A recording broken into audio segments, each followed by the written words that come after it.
James Joyce জন্ম ২রা ফেব্রুয়ারি ১৮৮২ এবং মৃত্যু ১৩ই জানুয়ারি ১৯৪১ সালে। জয়েস ছিলেন আইরিশ ঔপন্যাসিক, ছোট গল্পকার এবং কবি, যিনি আধুনিক সাহিত্যের অন্যতম প্রভাবশালী লেখক হিসেবে পরিচিত। তিনি আয়ারল্যান্ডের ডাবলিনে জন্মগ্রহণ করেন এবং তার লেখায় ডাবলিনের জীবন, সংস্কৃতি এবং মানুষের অভিজ্ঞতা প্রতিফলিত হয়। তার সবচেয়ে বিখ্যাত কাজগুলির মধ্যে অন্যতম হল Ulysses, a portrait of the artist as a young man, Dubliners এবং ফিনেল্যান্ডস ওয়েক। জয়েস ডাবলিনে শিক্ষা লাভ করেন এবং পরে ইউরোপের বিভিন্ন শহরে যেমন প্যারিস, জিউরিখ এবং ট্রিয়েস্টে বসবাস করেন। তার জীবন ছিল আর্থিক সংকট, স্বাস্থ্য সমস্যা এবং নানা রকম বিতর্কে ভরা। বিশেষ করে ইউলিসিস গ্রন্থটি তার সময় অশ্লীলতার অভিযোগে নিষিদ্ধ হয়েছিল। তবুও তিনি সাহিত্যে আধুনিকতাবাদের পথিকৃৎ হিসেবে প্রভাব বিস্তার করেন। তার লেখার শৈলী অভিনব এবং পরীক্ষামূলক। তিনি ইংরেজি সাহিত্যে স্ট্রিম অফ কনশাসনেস কৌশলের জন্য বিখ্যাত, যা চরিত্রের অভ্যন্তরীণ চিন্তার প্রবাহকে প্রকাশ করে। ইউলিসিস গ্রন্থটি হোমারের ওডিসির আধুনিক রূপ হিসেবে বিবেচিত হয় এবং এটি একটি একক দিনে ডাবলিনের জীবনকে চিত্রিত করে। ডাবলিনার্স সংকলনের গল্পগুলো, যেমন আজকের গল্প অ্যারাবি, আইরিশ সমাজের নৈতিক, সামাজিক এবং ব্যক্তিগত সংকট তুলে ধরে। জেমস জয়েসের কাজ বিশ্ব সাহিত্যে গভীর প্রভাব ফেলেছে এবং তিনি বিংশ শতকের সবচেয়ে গুরুত্বপূর্ণ লেখকদের মধ্যে অন্যতম একজন বলে স্বীকৃত। শুরু হচ্ছে আজকের গল্প জেমস জয়েসের লেখা ডাবলিনার্স সংকলনের তৃতীয় গল্প অ্যারাবি। গল্পটি ভালো লাগলে লাইক করুন, কমেন্ট করুন, শেয়ার করুন এবং আশা করি আপনারা সাবস্ক্রাইব করেছেন আমাদের চ্যানেল ৩২.৫ ভাষায়। শুনতে থাকুন অ্যারাবি। উত্তর রিচমন্ড স্ট্রিট ছিল একটি অন্ধকার কানা গলি। শুধু খ্রিস্টান ব্রাদার্স স্কুলের ছেলেরা ছুটি পেলে রাস্তাটা কিছুটা জেগে উঠত। রাস্তার শেষ প্রান্তে একটা পরিত্যক্ত দোতলা বাড়ি ছিল, যা অন্যান্য বাড়িগুলোর থেকে আলাদা। বাড়িগুলো যেন তার বাসিন্দাদের মতনই সকলে তাদের বাদামি, অচল, নিষ্প্রাণ মুখ নিয়ে দাঁড়িয়ে আছে। আমাদের বাড়িটা ছিল রাস্তার শেষে, যেখানে সেই বাড়ির পেছনের বাগানে একটা বুনো আপেল গাছ ছিল, আর সেখানে একটা মরচে ধরা সাইকেল পাম্প পড়ে থাকত বাড়ির পুরনো ভাড়াটের। সেই বাড়িতে একজন পুরোহিত বাস করতেন, যিনি তার পেছনের ড্রয়িং রুমে মারা গেছিলেন। বাড়ির বাতাসে ভেসে বেড়াতো বাসি গন্ধে ভরা, ছড়িয়ে থাকত পুরনো বইয়ের কাগজের হলুদ পাতার গন্ধ। ওয়াল্টার স্কটের লেখা দ্য অ্যাবট, দ্য ডিভাউট কমিউনিক্যান্ট এবং দ্য মেমোয়ার্স অফ ফিডক। আমি এই বইগুলো খুব পছন্দ করতাম।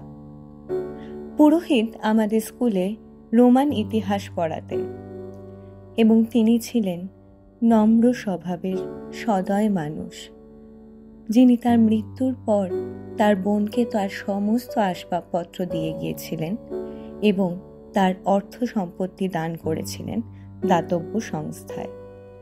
শীতকালে সন্ধ্যা নামতো স্কুল ছুটির আগেই। যখন আমরা খেলতে বেরোতাম, বাড়িগুলো অন্ধকার হয়ে যেত, আকাশে বেগুনিয়া আভা ছড়িয়ে পড়ত, আর রাস্তার ল্যাম্পগুলো থেকে দুর্বল আলো বেরোত। ঠান্ডা বাতাস কামড় দিত আমাদের গায়ে। আমরা তার মধ্যেই খেলতাম অন্ধকার কাদামাখা গলিতে, যেখানে বাগান থেকে ঝরা পাতার গন্ধ আসত, আবার আস্তাবল থেকে ঘোড়ার গন্ধও ভেসে আসত। যখন আমরা বাড়ি ফিরতাম, রাস্তার অন্ধকার অংশে গলির আলো জ্বলে উঠত। আমরা যদি ম্যাঙ্গানের বোনকে তার দরজায় দাঁড়াতে দেখতাম, তাহলে আমরা তার ভাইকে খুঁজতাম না, কিন্তু আমরা তার কাছাকাছি ঘুরে বেড়াতাম যতক্ষণ না সে আমাদেরকে ডেকে বলতো বাড়ি যেতে। সে দাঁড়িয়ে থাকতো দরজায়, তার শরীরটা আলোয় আলোকিত, আর তার ফ্রকটা বাতাসে দোল খেত। তার ভাই সবসময় আমাদের সঙ্গে খেলতো, কারণ সে ছিল আমাদের দলেরই সদস্য। মেয়েটির নাম আমার মনে সর্বদা ঘুরে বেড়াতো, এমনকি সবচেয়ে গম্ভীর মুহূর্তে, যেমন গির্জায় প্রার্থনার সময় তার নাম আমার ঠোঁটে ফুটে উঠত, অথবা রাতে বিছানায় শুয়ে যখন আমার মন অস্পষ্ট চিন্তায় ভরে যেত, তার ছবি আমার সামনে ভেসে উঠত। কিন্তু আমি তার সঙ্গে কথা বলার সাহস পেতাম না। আমি তার দিকে তাকাতাম, কিন্তু আমার চোখ তার মুখের দিকে উঠত না। তার নাম আমাকে অদ্ভুত প্রার্থনা আর মুগ্ধতায় ভরিয়ে তুলত। আমি জানতাম না কেন, কিন্তু তার নাম আমার হৃদয়ে একটা অস্থিরতা তৈরি করত। আমার শরীর যেন একটা বাদ্যযন্ত্র হার্পের মতো হয়ে যেত, আর তার বলা কথাগুলো আমার স্নায়ুতে শিহরণ জাগাত। অবশেষে সে আমার সঙ্গে কথা বলল। আমার হৃদয় তখন দ্রুত ওঠানামা করছে। কি করে এটি ঘটল আমি মনে করতে পারি না। সে একদিন আমাকে জিজ্ঞেস করল আমি আরাবি বাজারে যাব কিনা। আমি ঠিক মনে করতে পারি না কেন। সে বলল বাজারটা নাকি অপূর্ব, সে যেতে চায় সেখানে, কিন্তু শনিবার সন্ধ্যায় তার কনভেন্টে যাওয়ার কথা।